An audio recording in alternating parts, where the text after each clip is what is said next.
Hello everyone, and welcome to my YNR Official 24 channel. Victor arrested, Nikki wins divorce case. The young and the restless explodes into absolute chaos as Genoa City is rocked by the most devastating courtroom and corporate scandal in decades, all detonated by a single, innocuous-looking USB drive that rewrites loyalties, destroys marriages, and finally brings the mighty Victor Newman to his knees in a way no rival, enemy, or betrayal ever has before, because this time the enemy is truth itself. Unleashed at the worst possible moment, when Victor believed he still controlled every chess piece on the board, and as the episode opens, tension crackles through the courtroom like static before a storm. Nikki Newman standing tall, yet visibly shaken, her hands clasped tightly as if anchoring herself against years of emotional manipulation, while Victor smirks with his usual confidence, convinced this divorce case is just another battlefield he will dominate through power, intimidation, and legal muscle. But everything changes when Summer Newman, her eyes blazing with resolve and pain, steps forward with the USB drive held between her fingers like a weapon of mass destruction, the room collectively gasping as she announces that what's on this drive will prove Victor's lies, his financial crimes, and the systematic gaslighting that has poisoned Nikki's life for years. And suddenly the mighty Newman patriarch's confidence flickers for the first time, his jaw tightening as the judge orders the contents to be reviewed. And what unfolds is nothing short of catastrophic, because the USB contains secret recordings, encrypted emails, shell company ledgers, and video footage tying Victor directly to corporate espionage, witness tampering, illegal surveillance, and even the covert funding of attacks meant to sabotage Nikki's credibility during the divorce proceedings. And as each file is revealed, Victor's attorneys scramble, objecting desperately, but the evidence is airtight, time-stamped, authenticated, and devastating, showing Victor orchestrating smear campaigns, bribing officials, and manipulating financial accounts to hide assets and frame Nikki as unstable, and the courtroom watches in stunned silence as Nikki's eyes fill with tears, not of weakness, but of vindication, because for the first time, her truth is undeniable, and when the judge rules the evidence admissible, the balance of power shifts instantly, the air itself seeming to press down on Victor as whispers ripple through the gallery, while Nikki's attorney calmly dismantles Victor's defense, piece by piece, exposing how Victor used Newman Enterprises' resources to spy on Nikki, track her movements, and even engineer situations designed to trigger her past struggles with addiction, all to gain leverage in the divorce. And when a video plays of Victor coldly stating that Nikki is easiest to control when she doubts herself, the room erupts, the judge pounding the gavel as Nikki breaks down. Years of emotional abuse laid bare for all to see, and that's when the bombshell lands even harder. Because the USB doesn't just destroy Victor in the divorce, it implicates him in criminal acts far beyond family drama,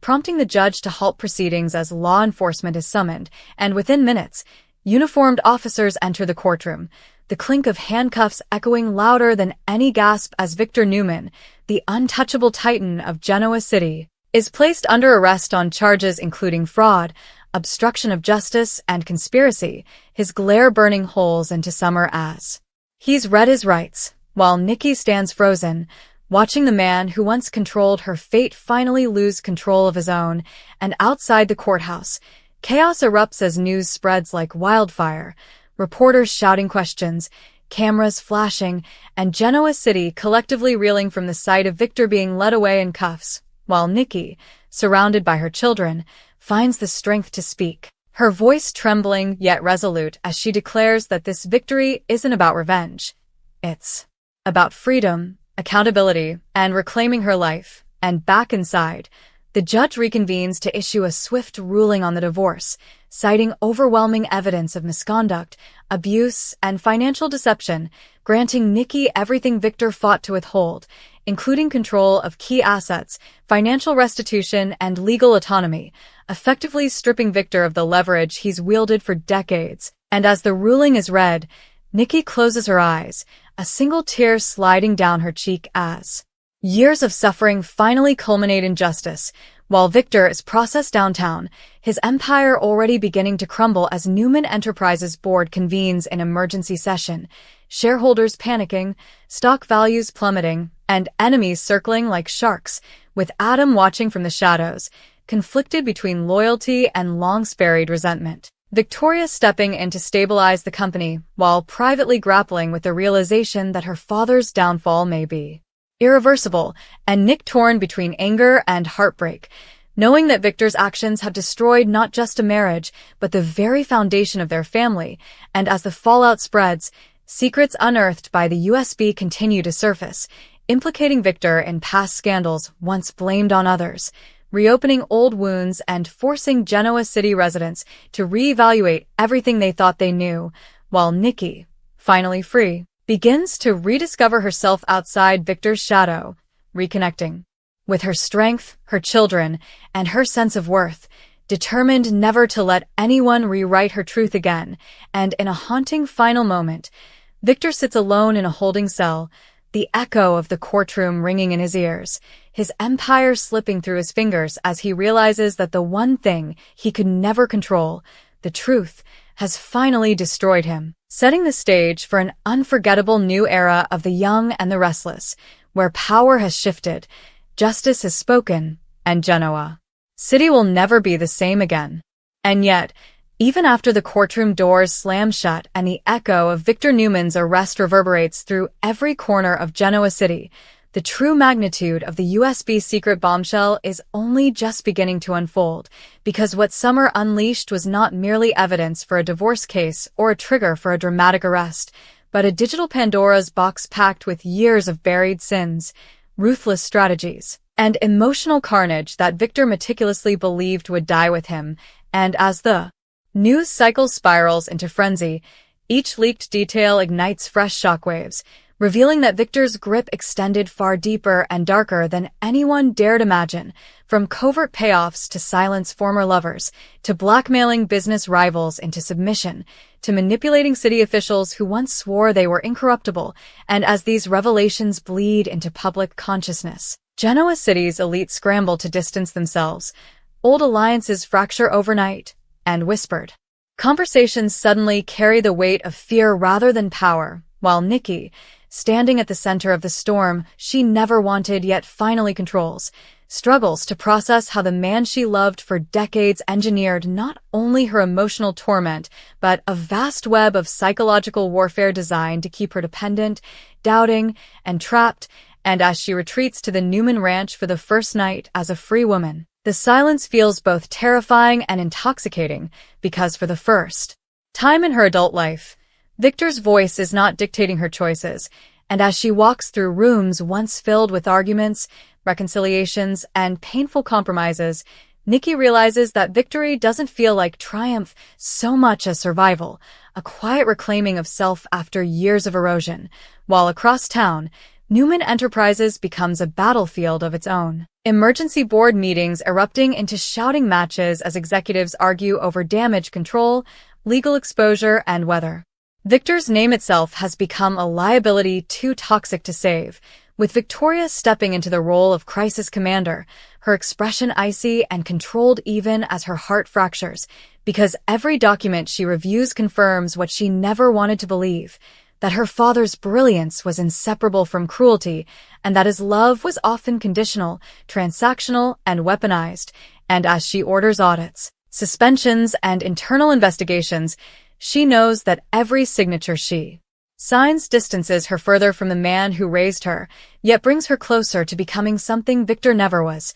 accountable. While Adam watches this corporate implosion with a complicated mix of satisfaction and sorrow, haunted by the knowledge that Victor's crimes also explain years of rejection and manipulation. The realization that his pain was not collateral damage, but a calculated tool in Victor's arsenal, and as Adam debates whether to exploit the chaos or finally walk away from the Newman legacy altogether, he finds himself confronting a question he has avoided his entire life: whether power inherited through abuse is worth keeping at all. And meanwhile, Nick spirals in a quieter but no less devastating way, replaying moments where he defended his father, dismissed Nikki's fears, and normalized behavior that now stands exposed as monstrous. guilt gnawing at him as he wonders how many people he failed by believing Victor was untouchable, and as Nick seeks solace in Sharon's calm presence, their conversations turn raw and confessional, touching on generational trauma,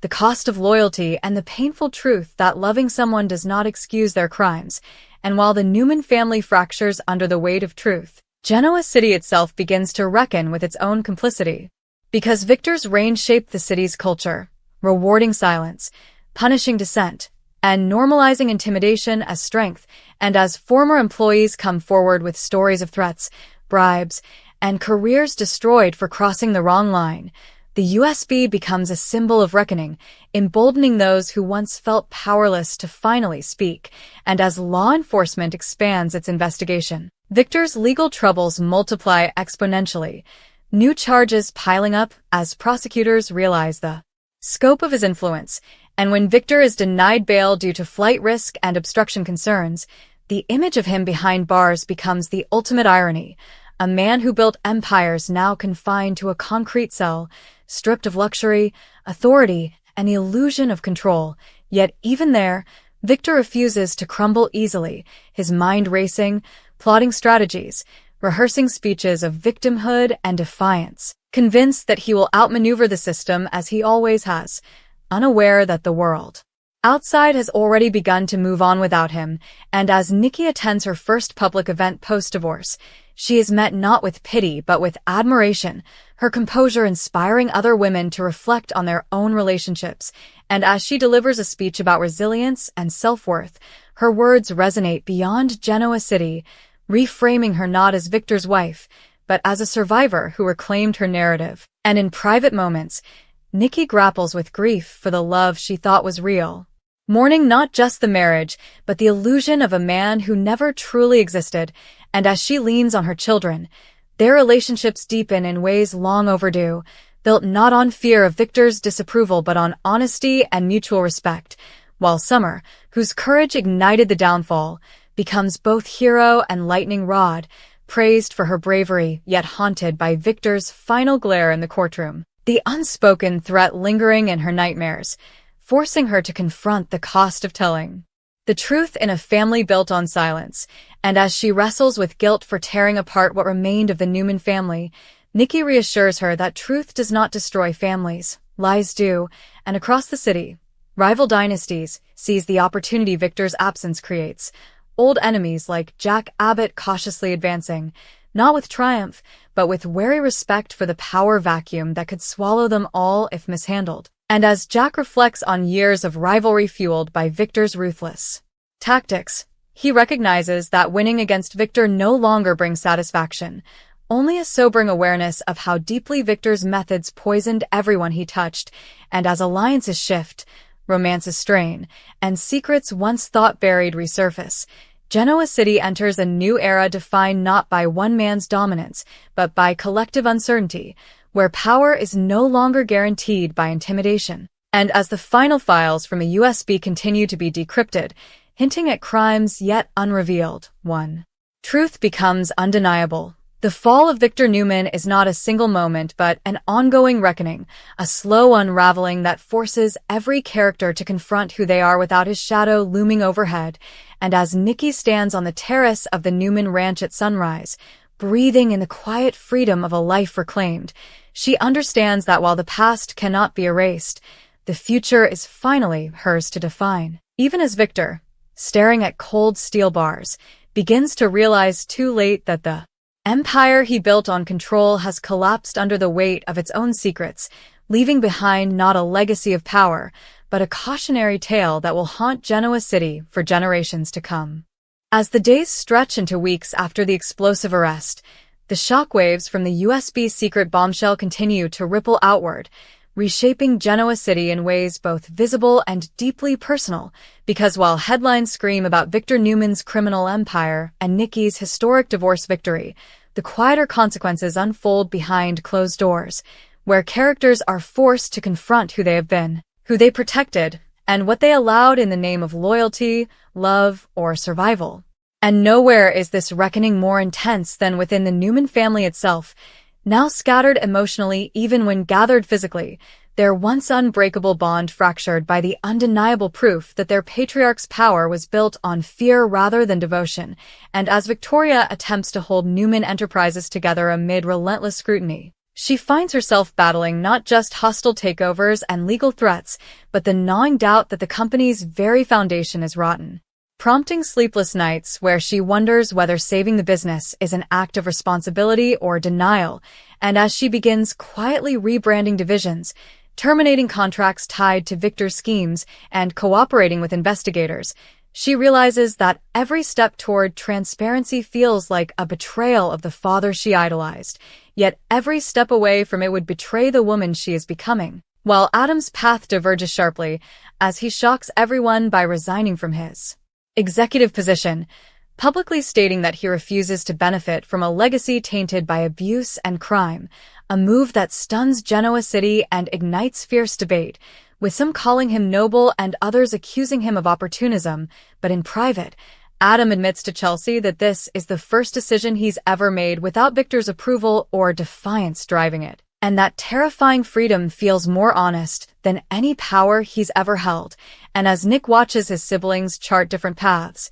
he becomes the emotional bridge of the family, visiting Victor in jail despite his anger, seeking answers that Victor refuses to give, still insisting that everything he did was to protect the family, a justification Nick now rejects outright, telling his father that love without consent is control, and that protection without respect is abuse, words that land harder than any courtroom verdict, leaving Victor shaken in a way no judge ever managed, because for the first time, his son is not afraid of him. And outside the Newman orbit, Genoa City's social fabric continues to unravel as former power players scramble to reinvent themselves, knowing that Victor's downfall has removed the shield that once protected their own questionable choices. And as subpoenas spread like wildfire, unexpected names surface, alliances crumble, and once respected figures retreat from public life, while others attempt bold reinventions, claiming enlightenment and reform.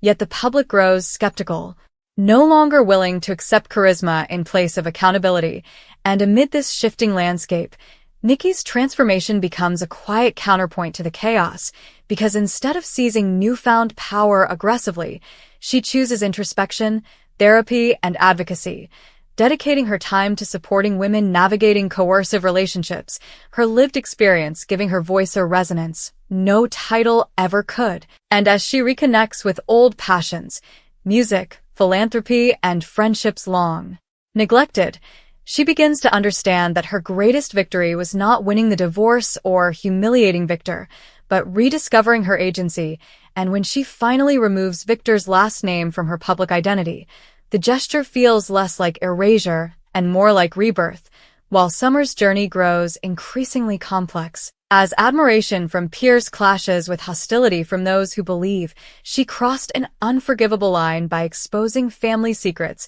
forcing her to confront the isolating reality of whistleblowing. And as threats surface anonymously, she grapples with fear and resolve in equal measure,